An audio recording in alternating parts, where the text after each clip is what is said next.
اعوذ باللہ من الشیطان الرجیم، بسم اللہ الرحمن الرحیم۔ محترم سامعین، آج ہم آپ کے سامنے شیعہ اور تشیع کی حقیقت کو بیان کرنا چاہتے ہیں کہ پروردگار عالم نے اسے کتنا کمال عطا کیا کہ یہاں تک کہ دشمن بھی خود اقرار کر رہا ہے کہ شیعہ گروہ کتنا مقدس گروہ ہے۔ تفسیر در منصور امام جلال الدین عبد الرحمن ابن ابی بکر السیوطی رحمۃ اللہ علیہ کی ضیاء القرآن پبلیکیشن لاہور کراچی پاکستان سے چھپی ہوئی کتاب، اور اس کی جلد نمبر 6 میں سورہ بینہ کی تفسیر میں ہم آپ کو دکھاتے ہیں سورہ بینہ کی وہ آیت جو مشہور و معروف آیت ہے، ان الذین آمنوا وعملوا الصالحات اولئک هم خیر البریہ۔ دیکھیے تفسیر در منصور جلد 6 1076 صفحے پر سورہ بینہ کی یہ آیت، اس میں فرماتے ہیں امام ابن عساکر رحمہ اللہ نے حضرت جابر بن عبداللہ رضی اللہ عنہما سے روایت نقل کی ہے کہ ہم حضور نبی کریم صلی اللہ علیہ وآلہ وسلم کے پاس موجود تھے کہ اتنے میں حضرت علی رضی اللہ عنہ آئے تو حضور نبی مکرم صلی اللہ علیہ وآلہ وسلم نے فرمایا، قسم ہے اس ذات کی جس کے دست قدرت میں میری جان ہے، بے شک یہ اور اس کا گروہ قیامت کے دن یقیناً کامیاب ہیں۔ پھر یہ آیت نازل ہوئی، ان الذین آمنوا وعملوا الصالحات اولئک هم خیر البریہ۔ جب حضرت علی رضی اللہ عنہ آئے تو صحابہ کرام کہا کرتے تھے،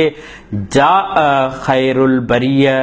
ساری مخلوق سے بہتر آ گیا۔ آپ اندازہ لگائیں کہ صحابہ کرام خود فرماتے تھے حضرت علی کو کہ آپ سب سے بہتر ہیں۔ جو خود صحابہ یہ اقرار کریں کہ علی ہم سے بہتر ہیں تو دوسرے لوگ کیسے یہ کہتے ہیں کہ علی سے کچھ اور لوگ بہتر ہیں؟ آپ غور کریں۔ پھر امام ابن عدی اور ابن عساکر رحمہم اللہ نے حضرت ابو سعید رحمۃ اللہ علیہ سے مرفوع روایت بیان کی ہے کہ حضرت علی رضی اللہ عنہ خیر البریہ ہیں۔ مومنین حضرات، جیسا کہ آپ نے دیکھا کہ تفسیر در منصور کے ترجمے میں مترجم نے جو لفظ شیعہ کا معنی نکالا وہ گروہ کیا ہوا تھا، جبکہ ہم عربی تفسیر میں جاتے ہیں تو وہاں پر گروہ لفظ کی جگہ پر لفظ شیعہ آیا ہوا ہے روایت میں، وہ ہم آپ کو دکھانا چاہتے ہیں۔ یہ الدر المنصور فی تفسیر بالمعصور کا عربی فوٹو کاپی ہے، آپ اس میں دیکھ سکتے ہیں کہ جب یہ آیت نازل ہوئی، وَأَخْرَجَ ابن عساکر ان جابر ابن عبداللہ قال كنا عند النبی فأقبل علی فقال النبی والذی نفسی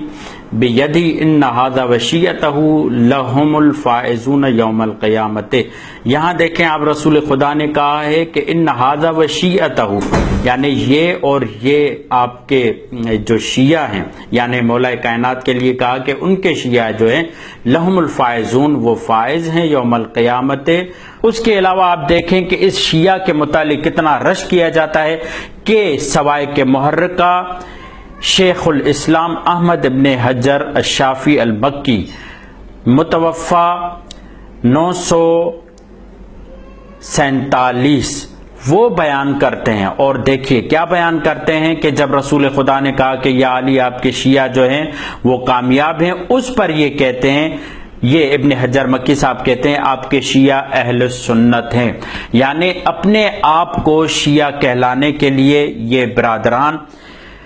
خواہش مند ہیں کہ ہمیں شیعہ کہا جائے۔ نہ صرف یہ بلکہ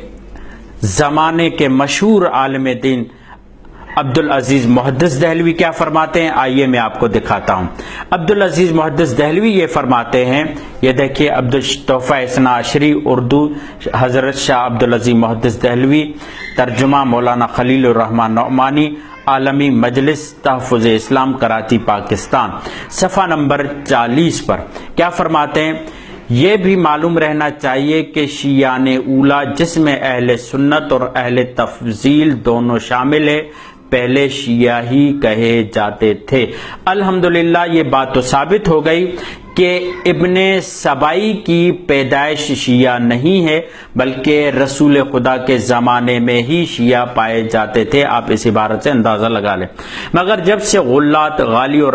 روافظ، زیدیوں اور اسماعیلیوں نے اپنے لیے شیعہ لقب اختیار کیا اور ان کے اعمال و عقائد کی قباحتیں اور شر ظاہر ہونے لگے تو حق و باطل کے مل جانے کے خطرے کے پیش نظر فرقہ سنیہ و تفضیلیہ نے اس لقب کو اپنے لیے ناپسند کر کے ترک کر دیا اور اس کی جگہ اہل سنت والجماعت کا لقب اختیار کیا۔ تو میں ان سے گزارش کرتا ہوں کہ اگر ایسا ہی معاملہ ہے تو لشکر جھنگوی والوں نے اب اپنے لیے اہل سنت والجماعت کا لقب اختیار کیا ہے، تو اب ہم آپ سے پوچھتے ہیں کہ آپ آئندہ کون سا اپنے لیے نام رکھیں گے؟ غور فرمائیں۔ والسلام علیکم۔